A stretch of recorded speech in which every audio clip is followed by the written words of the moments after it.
Bismillahirrahmanirrahim. Assalamualaikum warahmatullahi wabarakatuh. Perkenalkan, nama saya Devra Juwanta Pratama dari Fakultas Hukum Universitas Lampung.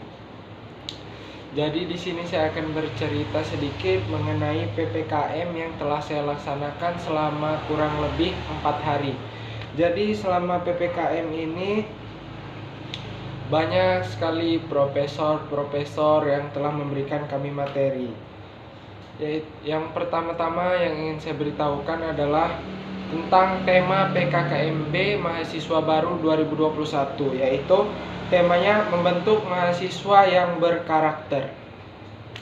Jadi pada saat awal penentuan PKKMB ini sudah dibuka oleh Bapak Menteri kita, yaitu oleh Bapak Nadiem Makarim. Jadi Bapak ini menceritakan berbagai program untuk mahasiswa baru Kampus Merdeka, yaitu tentang program-program Kampus Merdeka. Selanjutnya dilanjutkan dengan pertama, yaitu Profesor Dr. Karomani MSI, yaitu selaku dari Dekan Kampus Unila. Ia menyampaikan mengenai materinya, yaitu pembinaan gerakan nasional revolusi mental di era industri 4.0 dan kenormalan baru. Yang disampaikannya banyak tentang revolusi mental. Selain revolusi mental, dia juga menyampaikan perkembangan revolusi industri. Di sini sangat menarik karena bapaknya menyampaikan bahwa suatu kata-kata seperti ini: tidak mungkin dunia tidak berubah, karena keabadian adalah perubahan. Profesor Dr. Karomani. Selain itu, beliau juga menyampaikan tentang tantangan generasi muda. Tantangannya itu berupa tantangan global dan tantangan nasional. Ya, selanjutnya sesi selanjutnya diisi oleh materi dari Bapak Brigjen Jenderal TNI Dr. Jubail Levianto SOS MM, yaitu tentang bela negara.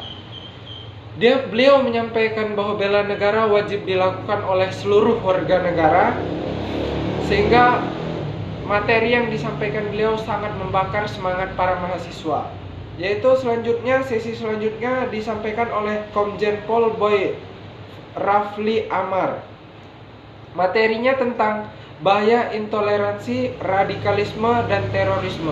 Jadi beliau menyampaikan bahwa untuk mahasiswa berhati-hati dalam menerima berita dari internet, karena berbagai macam berita tentang penyebaran intoleransi sangat marak di internet. Yaitu yang selanjutnya disampaikan kepada kami adalah dari sesi yang terakhir, yaitu dari Kominfo. Kominfo menyampaikan materi tentang etika bermedia sosial.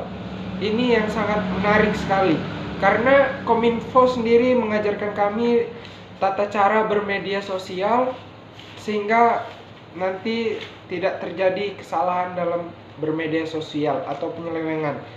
Dia memberikan saran 5 yang diberikan, 5 saran. Yang pertama adalah memilih jangan sampai membagikan data pribadi atau orang lain.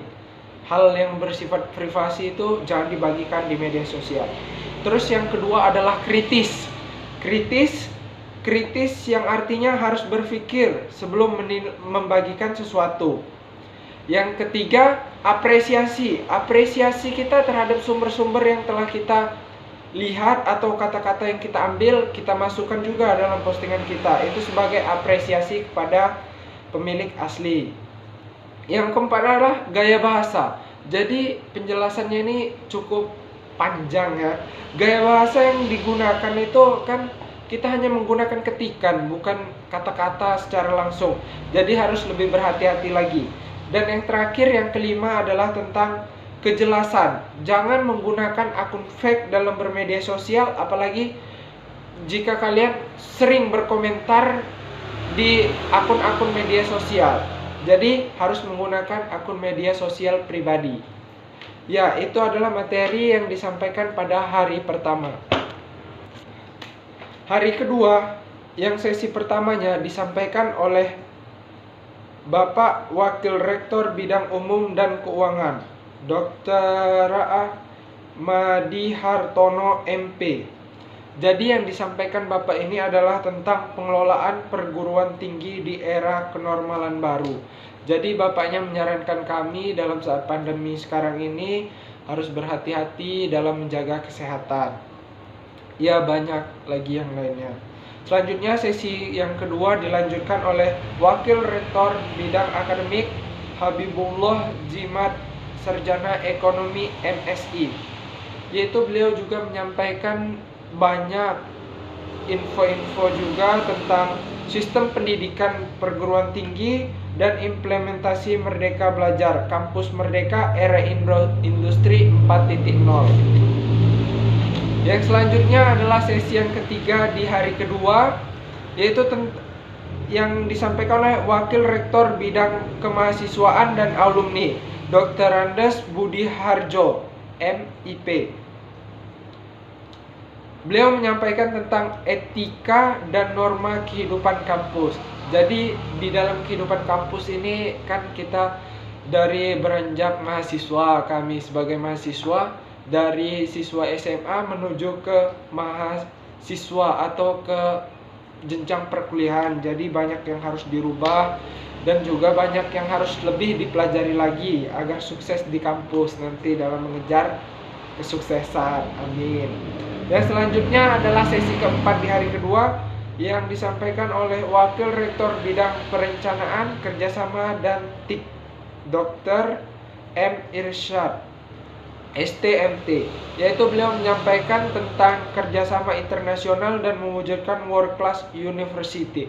Beliau ini menyampaikan tentang bahwa siswa-siswi mahasiswi dapat berkuliah di luar negeri karena kampus telah menyediakan banyak sekali program, dan itu yang sangat disarankan Bapak bahwa mahasiswa harus mengejar apa yang dia inginkan dan kampus akan mendukung, menyupport.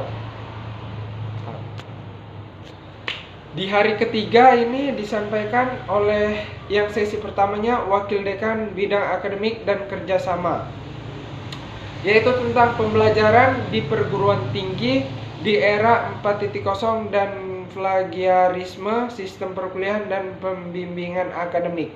Jadi beliau ini menceritakan tentang plagiarisme yang sangat marak terjadi di mahasiswa atau menjiplak, mencontek, dan beliau juga memberitahu bahwa banyak yang telah melakukan plagiarisme ini sehingga banyak juga yang sudah terkena sanksi. Tak hanya mahasiswa juga, ada juga dosen yang melakukan plagiarisme. Bapaknya sudah cukup jelas menceritakan kepada kami. Di sesi kedua ada Wakil Dekan Bidang Kemahasiswaan dan Alumni, Bapak Depri Liber Sonata SHMH. Jadi materi kegiatannya ini adalah kegiatan mahasiswa dan alumni. Jadi bapaknya ini menceritakan juga tentang alumni Unila, seperti itu.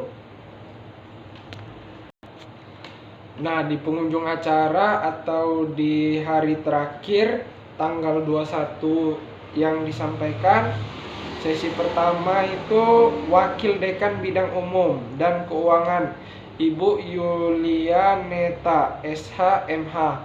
Jadi beliau menyampaikan tentang pengelolaan keuangan dan juga menceritakan bagaimana fasilitas FH Unila. Jadi beliau ini menceritakan berbagai macam fasilitas yang tersedia di FH, dan beliau juga menceritakan tentang banding UKT. Jadi segala urusan yang berhubungan dengan mahasiswa yang ingin membandingkan UKT, nah Ibu Yulina Neka ini yang mengurusnya, seperti itu. Beliau juga menceritakan bahwa sudah ada 250 mahasiswa yang melakukan banding UKT dan disetujui. Mantap. Terus sesi 2 dilanjutkan Ketua Bagian dan Sekretaris Bagian Bapak Abdullah Fadri Auli SH.